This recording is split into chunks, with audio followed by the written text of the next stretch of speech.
तो सरकार ने आधिकारिक तौर पर स्वीकार कर लिया है कि चीनी सैनिकों ने मई में भारतीय क्षेत्र में घुसपैठ की थी।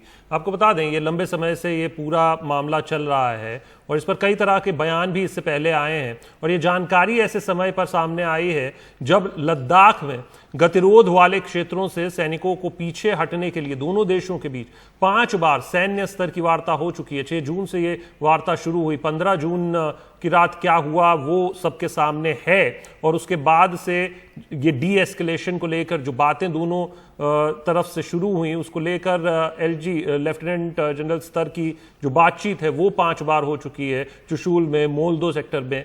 लेकिन अभी तक इससे हो क्या रहा है? इस सब के बीच में अपनी वेबसाइट पर डॉक्यूमेंट एक अपलोड किया है रक्षा मंत्रालय ने, जिसमें यह साफ कर दिया, यह स्वीकार कर लिया गया कि मई महीने से चीन लगातार अलेसी पर अपना अग्रेशन बढ़ा रहा है।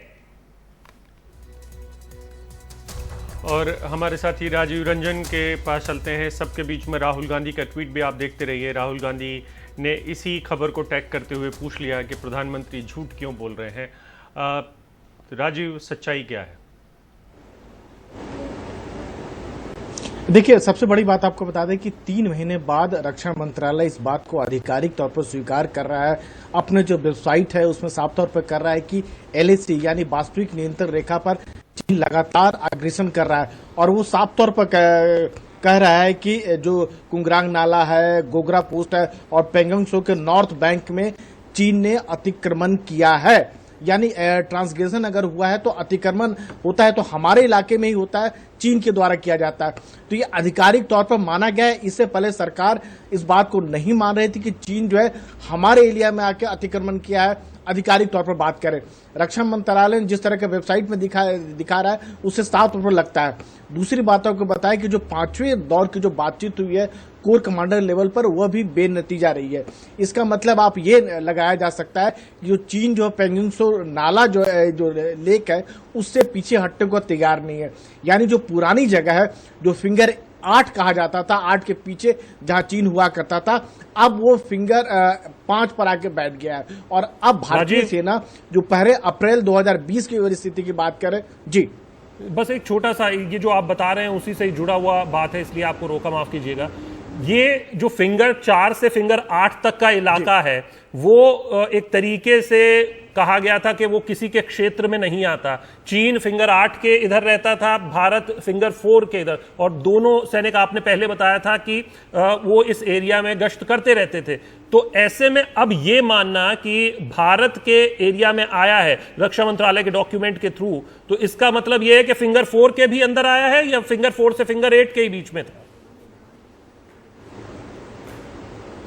देखिए, अभी तक जो रक्षा मंत्रालय का डॉक्यूमेंट जो है पेंगोंग त्सो लेक के बारे में खुलकर नहीं बात कर रहा है कि फिंगर 4 और फिंगर 8 की बात नहीं कर रहा है। लेकिन जो हमारे सूत्र बता रहे हैं उसके मुताबिक ये पक्के तौर पर कह सकते हैं कि आधिकारिक दावा कर रहे हैं कि पहले जो है चीन जो है वो फिंगर 4 तक चला आया था। उसके बाद जब बातचीत का एक दौर हुआ तो उसके बाद चीनी सेना फिंगर 5 तक चली गई। यानी अब जो है यह भी कह सकते हैं कि जो एलएसी है वास्तविक नियंत्रण रेखा को चीन अपने हिसाब से डिफाइन करने की कोशिश कर रहा है और वो ऐसा जताने की कोशिश कर रहा है कि वो जहां आके बैठ गया है या आगे बढ़ चुका है, अब वो पीछे हटने को तैयार नहीं है। 5वें दौर की बातचीत के में अगर देखा जाए तो बहुत ज्यादा प्रगति नहीं हुई है। गोगरा की बात करें, गलवान घाटी की बात करें तो चीन जहां जहां बैठ गया है और खासतौर से हायर रीचेस में जो बैठा हुआ है वहां से पीछे हटने को तैयार नहीं है। अब देखने वाली बात होगी कि चीन जिस तरह से अपने जो पुराना रुख से बदलते हुए उस पर भारत अब क्या कार्रवाई करता है, क्या वो इसको एलएसी मान लेगा या चीन को हटाने की कोशिश करेगा, कार्रवाई करेगा। जी शुक्रिया राजीव इस पूरी जानकारी के लिए। और जब बयान बदलते हैं तो विपक्ष को मौका भी मिलता है वार करने का, और वही राहुल गांधी ने किया भी है अपने ट्वीट के जरिए। लेकिन जैसा कि अभी राजीव ने बताया, कहीं ना कहीं आने वाले दिनों में इस बात की और क्लैरिटी, सफाई और सामने आएगी कि आखिर इसके मायने क्या हैं। अब जब मान लिया है रक्षा मंत्रालय के डॉक्यूमेंट के अनुसार, तो फिर इसके मतलब क्या होते हैं उसको समझना होगा।